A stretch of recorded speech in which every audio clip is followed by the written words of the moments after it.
Olá, sétimos anos! Nessa aula nós vamos falar sobre as grandes navegações, mas as grandes navegações espanholas. Vamos falar sobre os espanhóis.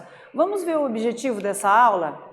Identificar as navegações espanholas e suas consequências, tá? Então, você lembra qual era a forma de governo da Espanha no século XV? Você lembra como se formou o Reino da Espanha? Então, vamos entender, né? Veja, o Reino da Espanha vai se formar da mesma forma que o Reino de Portugal. Eles tiveram que expulsar os árabes muçulmanos nas guerras de reconquista e então conseguir juntar os reinos, né, para formar a monarquia espanhola. Então, o governo da Espanha no século XV era uma monarquia que se formou através da união dos reinos de Castela e Aragão, com o casamento, né, de Fernando e Isabel, tá? Então, a partir dali eles vão se formar, vão instituir então a língua, o castelhano como língua oficial e formam a monarquia espanhola. Expansão marítima espanhola, né? Então, veja que aqui nós já temos um mapinha que vocês podem ver em vermelho, né? Vamos entender melhor. Estudar a participação espanhola nas grandes navegações nos permite, então, compreender a formação das monarquias ibéricas e entender as diferenças do processo de expansão marítima entre Portugal e Espanha. Embora as monarquias tenham se formado praticamente, né, assim, junto, né, no mesmo processo, não no mesmo período histórico, no mesmo tempo histórico, mas no mesmo processo que foram as guerras de reconquista, a expulsão dos árabes muçulmanos, né, mas nas grandes navegações tem diferenças bem grandes aí, tá bom? Então, a expansão marítima espanhola ocorreu um século depois das viagens portuguesas, né? Então, veja, Portugal se lança primeiro, né? Porque já conhecia, já navegava em mar aberto, pescava em mar aberto, já fazia navegação para o norte da Europa, levando os produtos até a Inglaterra e Países Baixos, né? E ele se lança, então, a partir de 1415, quando toma a cidade de Ceuta, no norte da África. Já a Espanha vai demorar muito mais, veja, quase um século, né, para então se lançar as grandes navegações, né? Os entraves a isso foram a necessidade de terminar de expulsar os mouros da Península Ibérica e de encontrar uma rota alternativa à descoberta pelos portugueses. Porque os portugueses estavam estabelecendo uma rota e logo os espanhóis não poderiam usar aquela rota, teria que ser uma outra rota para chegar às Índias, tudo bem? Vamos para a nossa atividade. Explique o motivo da expansão marítima espanhola ter acontecido um século depois da expansão portuguesa. Então, vocês vão copiar essa questão no caderno de vocês, vão lembrar do que nós falamos agora há pouco, vão responder essa questão e nós voltamos com a correção.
Vamos fazer a correção da nossa atividade, então, sétimos anos. Veja, explique o motivo da expansão marítima espanhola ter acontecido um século depois da expansão portuguesa.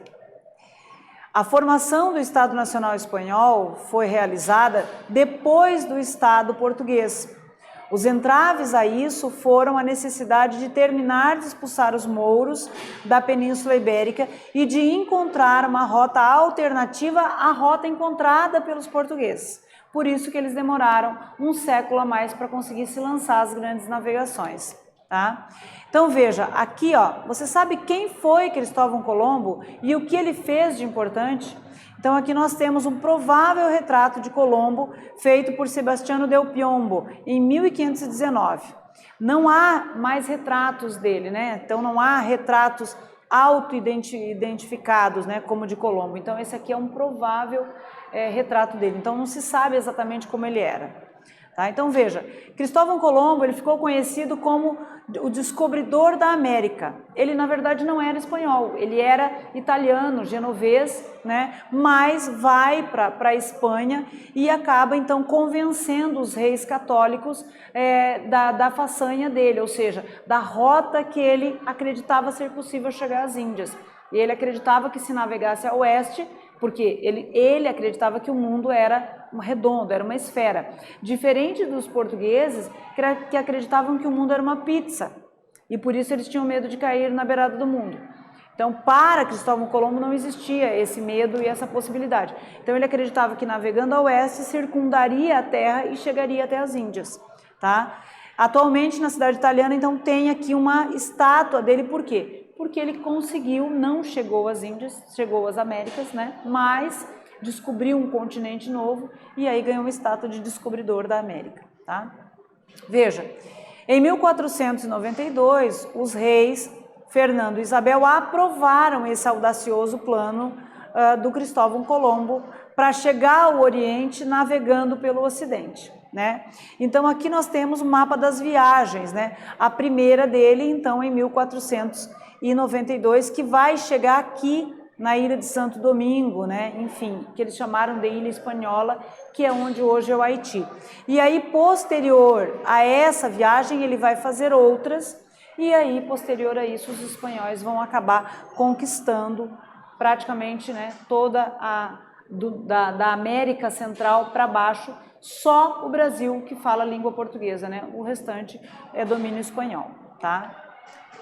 Tirando a Guiana Francesa, né? Colombo saiu do porto de Palos, então, com 3 caravelas. Depois de velejar por cerca de 2 meses, encontrou um continente novo para os europeus, a América. Era 12 de outubro de 1492. Mas como ele pensou, então, ter chegado às Índias, ele chamou os povos originários de índios. Por isso que nós chamamos os nossos povos originários de índios, tá? Vamos para a próxima atividade. Qual era o plano de Cristóvão Colombo para chegar às Índias? Então vocês vão copiar a questão no caderno de vocês, vão lembrar do que nós falamos, vão responder e nós voltamos com a correção.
Vamos fazer a correção da nossa atividade então, pessoal? Veja, qual era o plano de Cristóvão Colombo para chegar às Índias? O plano de Cristóvão Colombo para chegar ao Oriente navegando pelo Ocidente, pois ele acreditava que a Terra era redonda. E dessa forma ele chegaria às Índias. É interessante observar que se a gente vê o mapa mundi, ele não chegaria às Índias, né? Ele chegaria na Indonésia, ele levaria um tempo, ele teria que passar todas as ilhas da Indonésia, né, para então chegar às Índias. Mas eles naquele momento não tinham mapas tão complexos como nós temos hoje. Então ele acreditava que circundando chegaria lá, porque eles não sabiam exatamente como era aquela região. Sabiam que ficava a oeste, então vou navegar a leste, desculpa. Navegando a oeste chegaria lá e traria os produtos que ele queria, certo? No retorno à Espanha, Colombo deu a notícia então aos reis católicos e nos anos seguintes fez outras viagens. Então nós temos aqui uma imagem bem interessante que não tem nada a ver com aquela imagem que nós vimos, né, com aquele retrato dele lá atrás, porque como a gente falou, não se tem imagem dele, retrato dele, pintura dele, né? E aqui mostrando ele sendo recebido então pelos reis católicos, dando a notícia de que tinha descoberto novas terras, embora ele achasse que tinha chegado às Índias, tá? E aí veja, aqui nós temos um mapinha que mostra, ó, a divisão entre Portugal e Espanha. O encontro desse novo continente acirrou a rivalidade entre Portugal e Espanha pelas terras conhecidas. Frente a isso, foi assinado o Tratado de Tordesilhas. Antes ainda do Tratado de Tordesilhas, tinha sido assinado o Tratado da Bula Intercoeteira. E de acordo com esse tratado anterior, Portugal não teria direito às terras que hoje são do Brasil, ou seja, ele ficaria só com as ilhas. Ilhas Canárias, Ilha dos Açores, Ilha da Madeira, tá? E, obviamente, a África, né? Mas aqui na América ele não teria direito. E aí, então, assinaram um novo tratado, porque descobriu-se terra, em 1494, dividindo, então, ao meio ali, né, entre Portugal e Espanha, as terras da América. Por isso que o Brasil fica com parte do Brasil. E depois ele vai, enfim, né, a gente estudando a história do Brasil, vamos entender o que aconteceu para que o Portugal se tornasse dono, em tese, de todo o território brasileiro, tá? Então veja, o tratado estabelecia que a 370 léguas a oeste do arquipélago de Cabo Verde, na África, a parte oriental pertenceria a Portugal e a ocidental pertenceria à Espanha. Então aqui, ó, nós temos um mapa mostrando a parte do Brasil a qual Portugal ficaria e lá em cima também, embora Portugal não tenha tomado posse dessas terras ao norte, né? E aí todo o território africano então seria português, né? E veja, então Espanha aqui e aqui, e Portugal o que está aqui no meio. Assim eles dividiram, né? Por quê? Vamos tomar posse, vamos observar se tem riquezas e vamos nos apossar dessa riqueza. Dentro isso do contexto do mercantilismo, então eles queriam encontrar metais preciosos, era a riqueza maior que eles desejavam encontrar. Tá? E nesse quesito os espanhóis levaram vantagem, porque encontraram esse metal em abundância nas terras que chegaram. Já os portugueses demoraram 200 anos para encontrar no território brasileiro ouro. Tá? Então veja aqui, ó, em vermelho países onde a língua espanhola é oficial e em azul onde é oficial junto com outra língua. Então veja que aqui, ó, todos esses países da América Central e países da América do Sul que fazem divisa com o Brasil falam espanhol. Veja, Paraguai tem o espanhol e o guarani, a mesma coisa Bolívia e Peru. Então eles têm as línguas dos povos originários que também são mantidas, mas eles falam em geral o espanhol, né? E aqui observe que no mapa dos Estados Unidos, vários países ali, né, onde tem uma relevância a língua espanhola, ou seja, onde tem uma certa influência, onde tem pessoas que falam também a língua espanhola, tá? E aqui a Espanha, então, de onde eles acabaram colonizando, a monarquia que colonizou esses outros países, tudo bem? Vamos para a nossa próxima atividade, então, pessoal, veja. Que medida foi tomada diante da rivalidade entre Portugal e Espanha pela descoberta das novas terras? Então, vocês vão copiar essa questão no caderno de vocês, vão responder a partir do que nós vimos aqui nos slides, né, e da explicação, E aí nós voltamos com a correção.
Vamos fazer a correção dessa atividade, pessoal? Então vejam, que medidas foi tomada diante da rivalidade entre Portugal e Espanha pela descoberta das novas terras?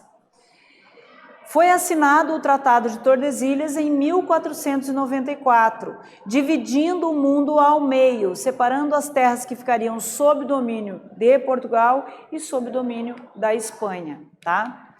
Vamos fazer então a retomada da nossa aula? Veja, em 1492, a mando dos reis católicos, Fernando e Isabel, Cristóvão Colombo chegou ao novo continente. Então, por quê?